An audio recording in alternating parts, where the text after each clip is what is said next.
Bem, vamos lá mergulhar na fascinante engenharia que está por trás deste autêntico puzzle que é a integração económica europeia. A história de como um grupo de nações, com realidades e históricos totalmente distintos, tomou a decisão monumental de, literalmente, fundir os seus destinos e as suas economias.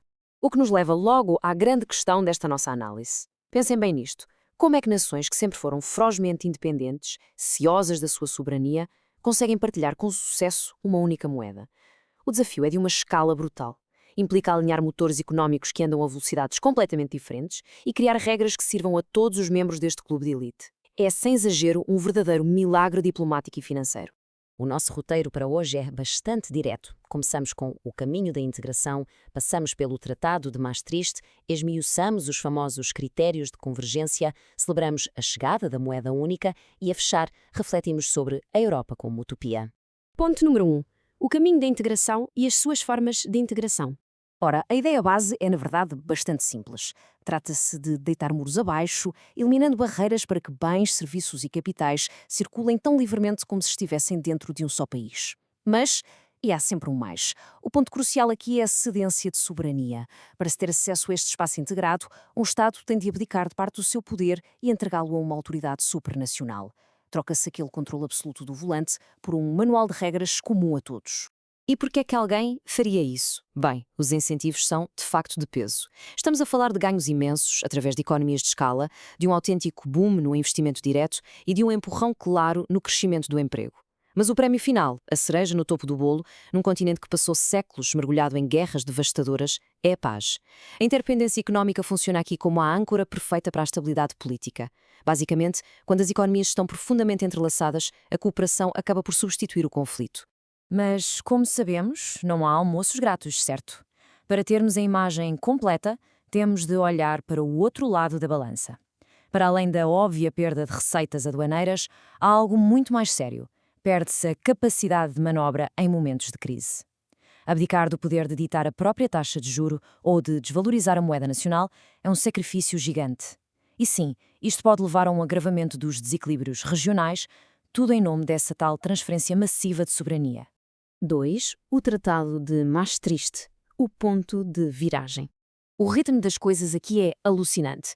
Imaginem, em 1986, dá-se a entrada de Portugal e Espanha na então Comunidade Económica Europeia. Apenas 6 anos mais tarde, em 1992, assina-se o Tratado de Maastricht.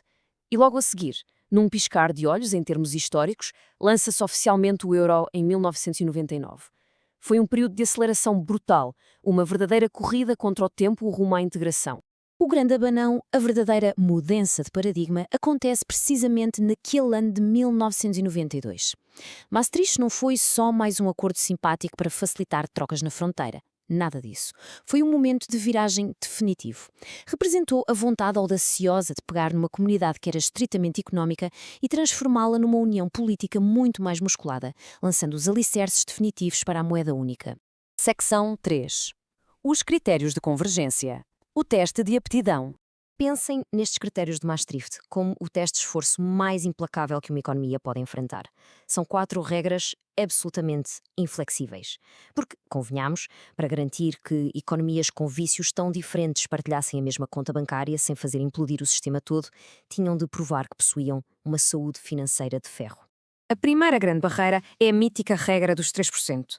O déficit orçamental de um país não podia, em circunstância alguma, ultrapassar os 3% do seu produto interno bruto. A ideia aqui era cortar o mal pela raiz, impedir que os governos gastassem muito mais do que aquilo que efetivamente cobravam em impostos, impondo um cinto de castidade às finanças públicas. E logo a seguir, o terror de muitas nações. O teto dos 60%. A dívida pública total não podia exceder 60% do PIB. Reduzir as dívidas até este patamar foi um esforço verdadeiramente titânico que exigiu anos a fio de austeridade e reformas nada populares.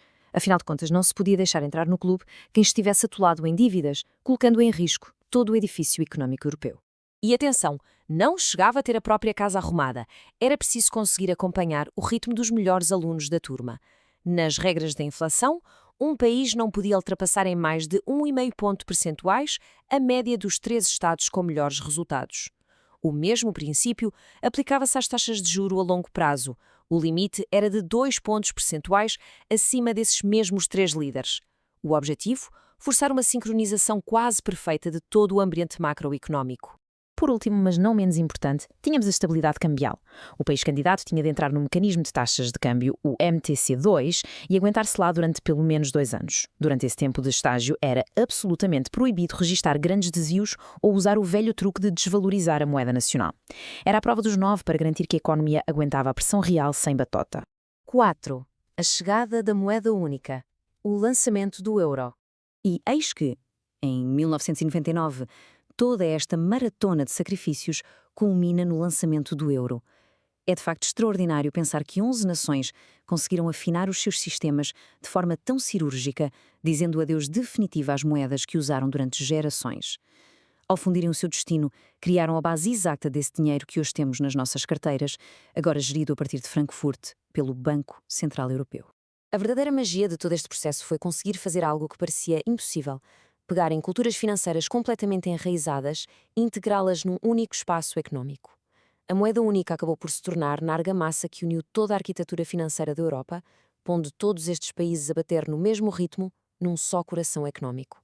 5. A Europa como utopia. Um projeto contínuo. Mas convém lembrar que a Europa não é apenas um gigantesco ecrã cheio de taxas de juros e déficits. É um projeto humano, de solidariedade e de união. Há uma frase da escritora Lídia Jorge que capta isto na perfeição. Elas são, como toda a utopia, uma luz, uma candeia incerta que vai à frente indicando um caminho que se desenha no escuro. A construção europeia é precisamente isso. Não é uma obra terminada com chave na mão, mas sim uma aspiração contínua que vai avançando no meio da incerteza.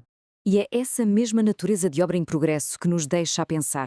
Se olharmos para trás e virmos a brutalidade dos critérios exigidos, as cedências em termos de soberania e o quão titânico é o esforço de partilhar uma moeda única, a grande pergunta que se impõe hoje é: será que esta máquina incrível se vai aguentar e adaptar aos solavancos do futuro?